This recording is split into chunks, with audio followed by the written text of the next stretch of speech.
Engineering technician Riley Cooper had learned that humor was universal, even on Outpost Sarin, where three species maintained uneasy research alliances.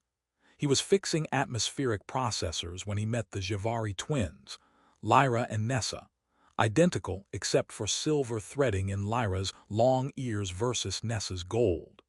They were brilliant astrophysicists trapped in a culture valuing marriage status above academic achievement, dodging proposals from ambitious males for years.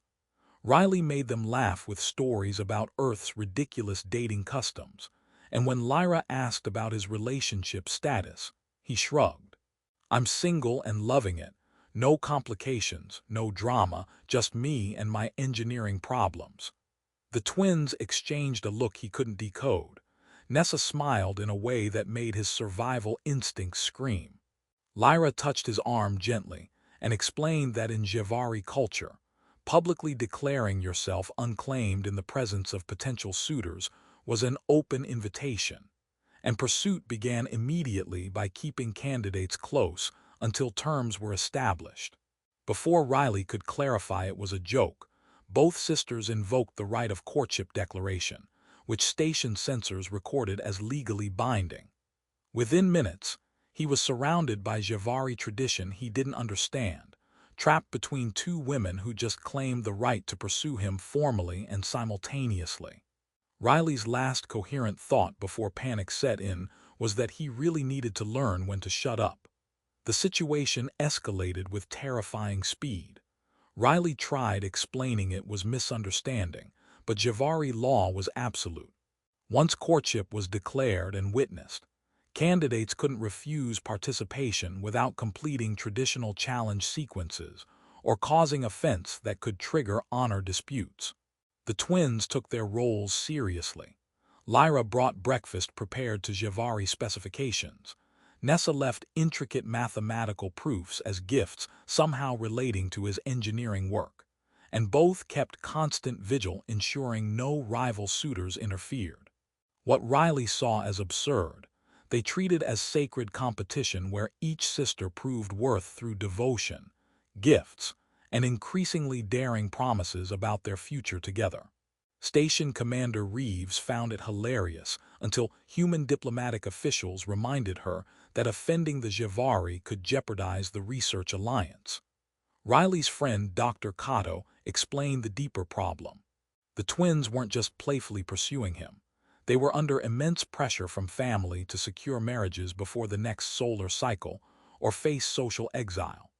Riley's joke inadvertently became their solution, a candidate they could pursue simultaneously without violating the only one suitor per sister tradition, because he was technically unclaimed and fair game for both. The competition was real, stakes higher than Riley understood, and he was trapped in something between courtship and survival strategy. Riley searched for escape while navigating increasingly elaborate courtship rituals. Lyra took him to the observation deck at dawn to watch binary stars rise, speaking about how Zhevari partnerships mirrored orbital mechanics, two bodies finding balance through gravitational pull. Nessa challenged him to solve engineering puzzles she designed, promising that if he succeeded, she'd share secrets about Zhevari propulsion technology Earth had been trying to understand for decades.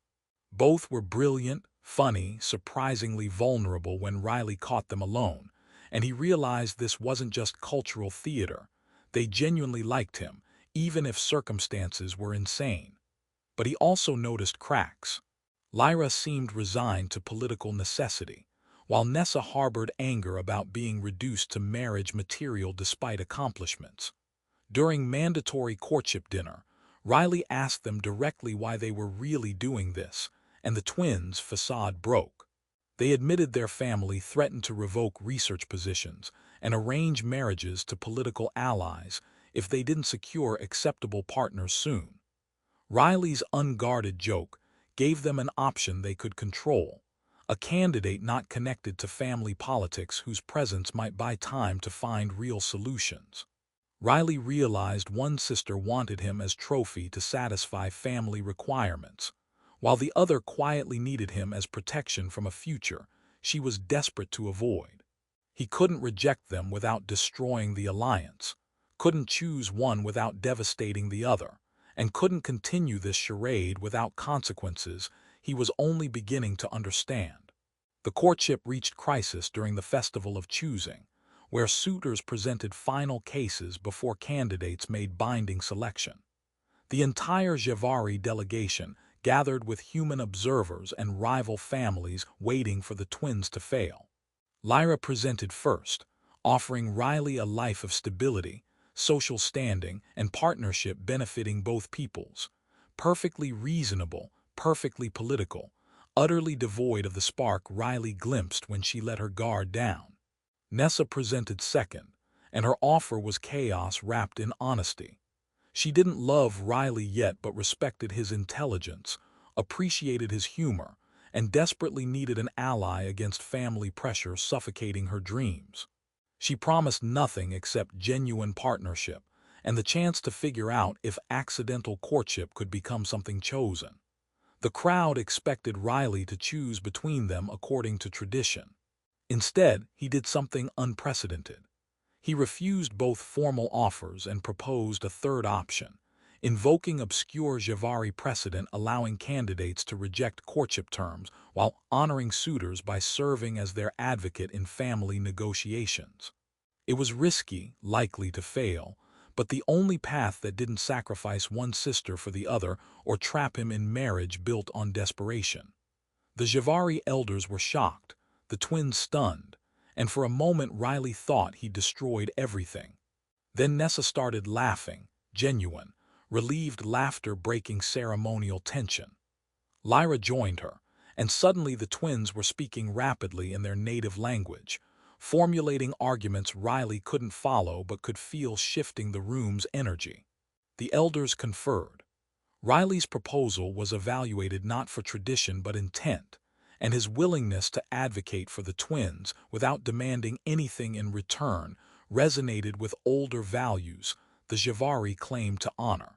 The courtship was formally suspended pending family negotiations, with Riley granted temporary status as the twins' chosen advocate.